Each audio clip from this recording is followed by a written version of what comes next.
Various kinds of pain-killing drugs known as opioids have been in the news a lot lately, but not for the best of reasons. We're hearing more and more about their dangerous side effects. Turns out researchers at UT Dallas are working on safer alternatives. Dan Godwin takes a look at that in tonight's Fox Forward.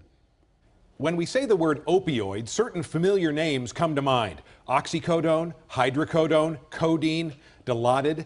They can all be effective in controlling pain, but they also carry certain risks like dependency, respiratory difficulties, and potentially deadly overdoses. The most visible recent example, music superstar Prince, who, according to toxicology tests, suffered a fatal overdose of the opioid fentanyl. Well, Dr. Ted Price is convinced there are safer medications to treat pain that are just as effective as opioids. He's leading a research team at UT Dallas aimed at finding these new treatments. Thanks for coming in. Thanks for having me. So opioids have been around a long time for treatment of pain. What's the real problem with them as an approach? So opioids have actually been around for millennia. These were the first drugs, along with aspirin, that humans used to treat pain. The problem with the approach is two-pronged. First, they can cause addiction. You have opioid receptors in reward areas of your brain, and when opioids bind to those receptors, it stimulates reward and can cause addiction. The other major problem is that your brainstem respiratory centers are full of opioid receptors.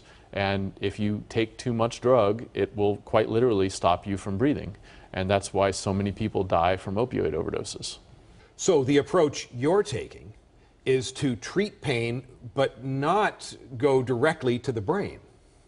That's right. We would like to avoid the problems that can happen when you bind receptors in respiratory centers or in reward circuitry that can cause addiction by targeting pain in the peripheral nervous system. Meaning the peripheral, meaning the rest of the body. That's right.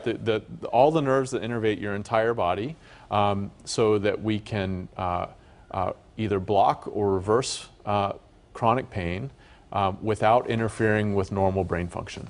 So can you tell how close you are to a major breakthrough? Well, I'd love to be able to say that we're very close. We have a variety of projects that go on in the laboratory.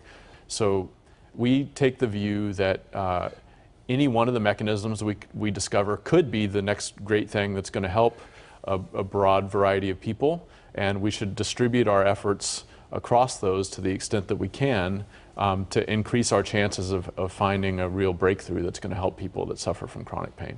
As far as you know, is your research unique? Are you way out in front? While I wouldn't say that our lab specifically is way out in front, I think in Texas collectively, we do lead the world in this particular area of work. Dr. Ted Price, thank you for the chat. For more information about Dr. Price's research, we've got a link at our website. Just go to fox4news.com.